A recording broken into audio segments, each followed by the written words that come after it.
Hey, what's up guys? Tino here, and today I'm interviewing Dr. Milton Mills to talk about dairy and whether we should be consuming it. So many people are now transitioning away from dairy and going for alternative calcium sources. So let's jump right into the interview and get into the topic. According to current theories of the evolution of Homo sapiens are felt to be, that is modern humans, to be about 100,000 years old. The earliest known evidence for the use of mammals for their milk is as old as 6,000 years in certain areas of the world. But in Western European countries, it's about 3,000 years that we have good evidence for the use of dairy foods. Human beings, again, according to evolutionary theory, existed for almost 100,000 years before we started using other mammals for their milk. So clearly, we don't need it. And it's really absurd to argue that any mammal needs to drink the milk of another species.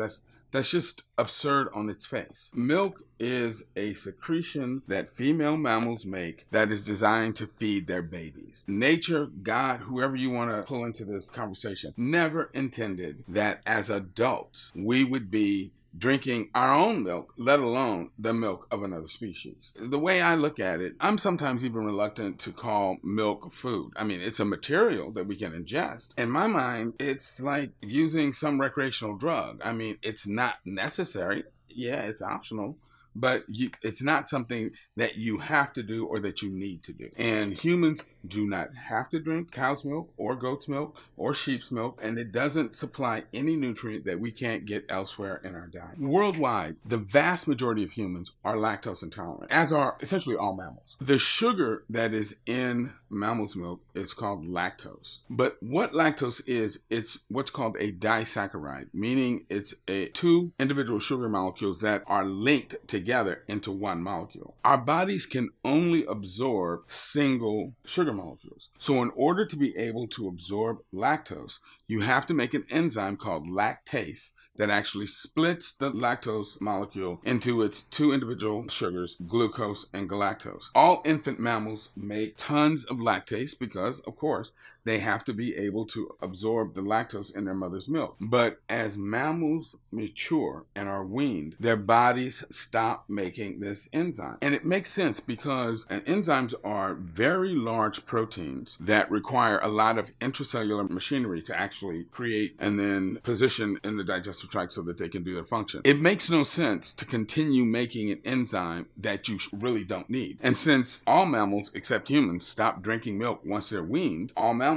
stop making lactase as they become mature. That is also true for the vast majority of people around the world. The only people who have become what's called lactase persisters, and that is they have a genetic mutation that causes them to continue making lactase throughout their lifetime, are people who hail from an area in the world where the practice of dairying, using the milk of other mammals for food, was common. In Northern European countries, there's a very high percentage of people who are lactase persisters. And there's also certain East African tribes that have traditionally had a sort of pastoral economy where they used milk, and they are also lactase persisters. But everybody else, just floridly lactose intolerant. And that's really emphasized in this country when you look at people of color. The statistics are as follows. 95% of Asians are lactose intolerant. 74% of African Americans, 70% to 73% of Native Americans, and 53% of Hispanic Americans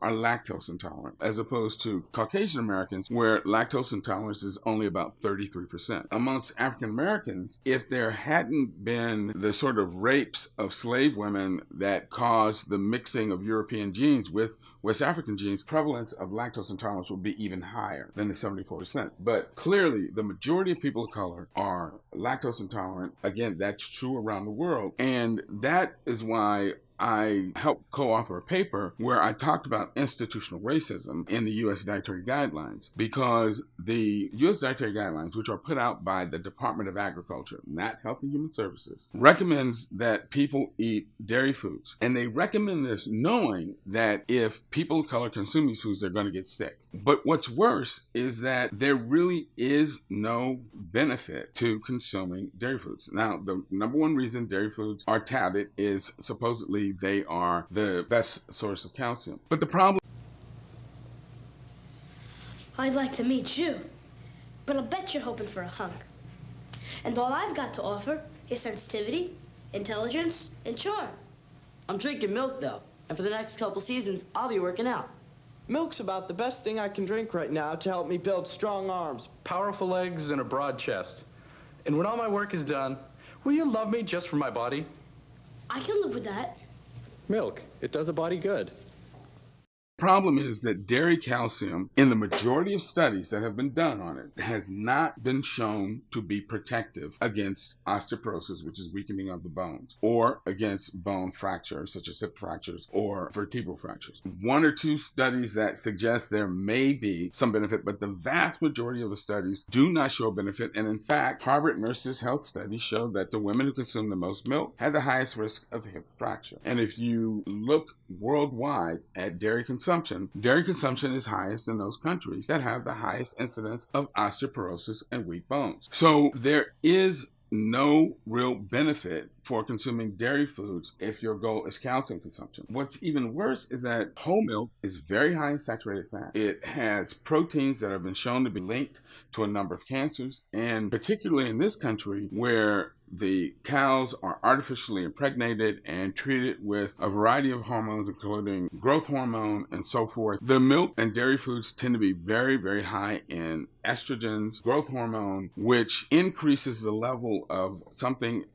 called insulin-like growth factor, or IGF. Studies have shown that humans that have higher levels of IGF have a higher risk of the metabolic syndrome, chronic disease, but particularly cancers. The American Academy of Pediatrics recommends human babies not be exposed to cow's milk until they are more than a year of age.